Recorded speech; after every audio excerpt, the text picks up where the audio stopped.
Pemain Korea ungkap strategi Shin Tae-yong sekelas Barcelona. Tiki taka ala Pep Guardiola. Gelandang PSS Sleman, Chang Jin-moon, bicara tentang sisi lain Shin Tae-yong. Chang sempat merasakan kerasnya tangan dingin Shin saat masih berada di timnas U23 Korea Selatan. Sang pelatih juga menjadi salah satu inspiratornya dan bisa merubah gaya bermainnya selama ini. Selain itu, Shin dianggap memiliki kualitas tersendiri dan mampu menaikkan kualitas timnas Indonesia saat ini. Chang Jin-moon menjelaskan, Shin Tae-yong adalah sosok yang istimewa. Dia menjadi salah satu jalan bagi pemain asal Korea bisa bermain di Indonesia.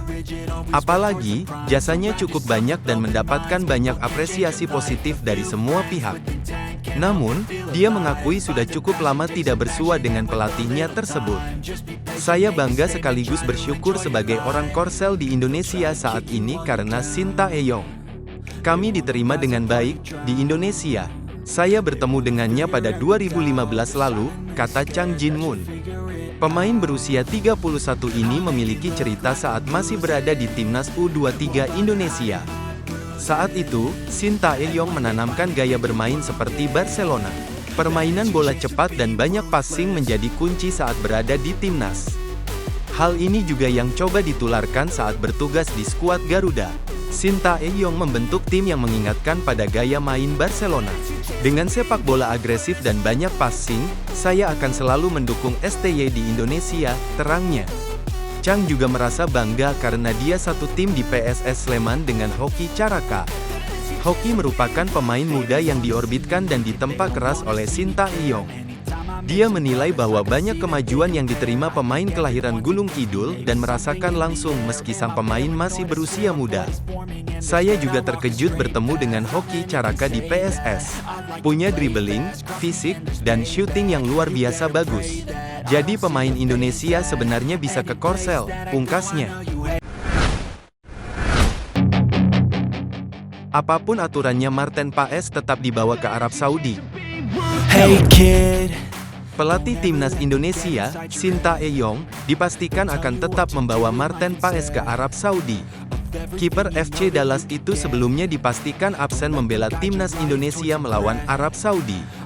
Pendaftaran pemain timnas Indonesia untuk melawan Arab Saudi sudah ditutup sejak tanggal 5 Agustus tahun 2024. Adapun Marten Paes baru memenangkan sidang CAS FIFA pada tanggal 18 Agustus tahun 2024.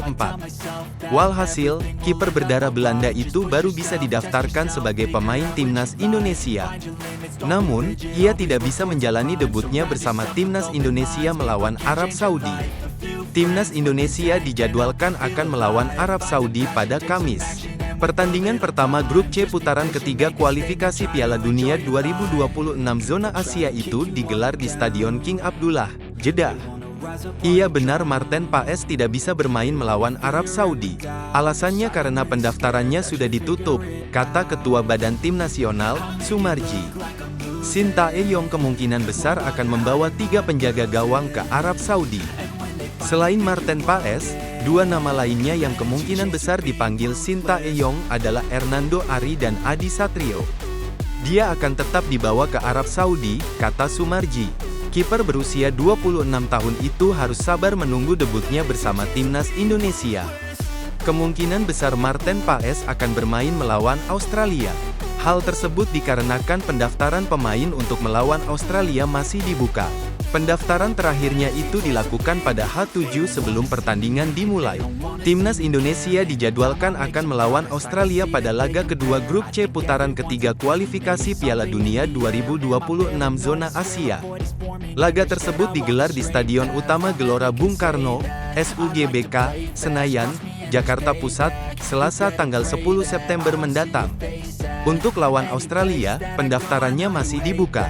Jadi dia bisa bermain melawan Australia, kata Sumarji. Pelatih asal Korea Selatan itu dikabarkan akan memanggil 26 pemain.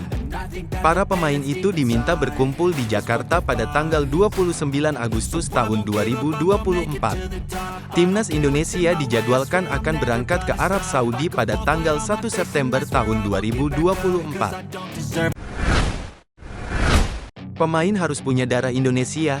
STY beberkan timnas bakal tambah banyak pemain keturunan pelatih timnas Indonesia, Sintayong, menilai bahwa pola pikir jadi hal pertama yang dibenahi saat bertugas di skuad Garuda.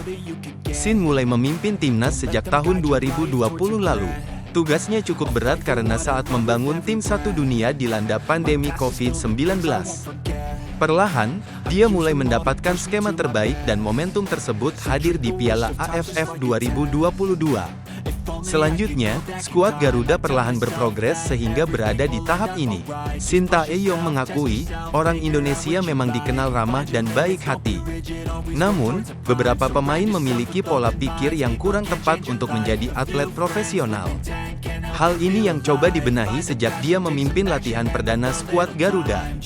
Pertama, orang Indonesia semuanya baik dan berhati lembut, jadi saya terkejut ketika pergi ke sana. Salah satu yang jadi sorotan dan sering Sin ingatkan adalah soal komunikasi.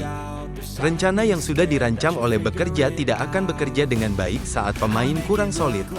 Kondisi ini membuat mereka harus terus terhubung dan saling mengingatkan saat sudah bermain. Di dalam sepak bola ini adalah latihan taktis. Tetapi kenyataannya, pelatih menganggap menyampaikan pesan adalah hal yang paling penting, tapi mereka tidak. Lanjutnya, Sin juga menilai bahwa hadirnya pemain keturunan perlahan bisa membuat pola pikir timnas semakin padu. Mereka membawa ilmu yang sudah dipelajari dari luar negeri dan coba diterapkan dalam tim. Tentunya, dia memiliki kriteria yang ketat saat memberikan rekomendasi pemain keturunan dan bertanggung jawab penuh. Mereka adalah pemain keturunan yang menjadi WNI, saat ini sudah hampir 50% dan ke depan akan lebih besar lagi. Saya sangat ketat tentang satu hal, jika tidak memiliki darah Indonesia dalam dirinya. Saya tidak akan pernah mengerjakannya, memberikan rekomendasi, jadi pemain kita adalah mereka yang berdarah Indonesia. Mereka memiliki kakek dan neneknya berdarah Indonesia, tutupnya. Sintayong targetkan lolos putaran keempat kualifikasi Piala Dunia.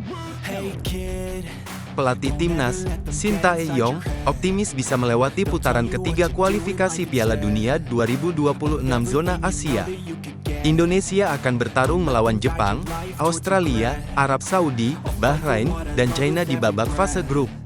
Nantinya, hanya ada 2 tim yang otomatis lolos ke Piala Dunia 2026. Posisi ketiga dan 4 akan kembali beradu di putaran keempat. Bagi skuad Garuda tentunya ini jadi tantangan yang cukup serius demi mimpi mereka lolos ke turnamen paling besar di dunia tersebut. Sintayong menjelaskan, dia akan segera mempersiapkan timnas Indonesia dengan maksimal. Tentunya, semua persiapan akan fokus pada kualifikasi Piala Dunia mendatang. Dia menyadari bahwa untuk mendapatkan tiket otomatis ke Amerika Serikat tidak akan mudah. Jadi rencana saya sekarang adalah mempersiapkan diri dengan baik untuk kualifikasi Piala Dunia. Jadi tujuan jangka pendeknya, sebenarnya kita tidak bisa melakukan, berada di posisi 1 atau 2. Tapi sulit untuk melakukannya, kata Sintayong.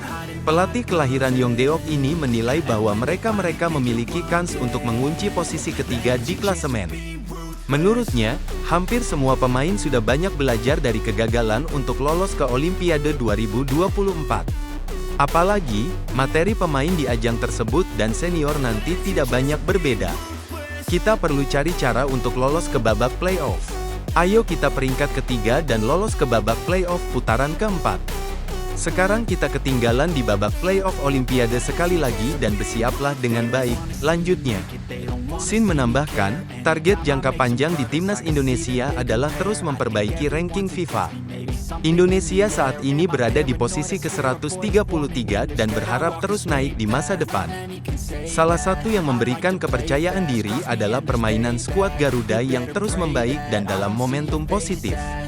Tujuan jangka panjangnya adalah Indonesia telah menaikkan peringkat kami dari peringkat 170 menjadi peringkat ke-133.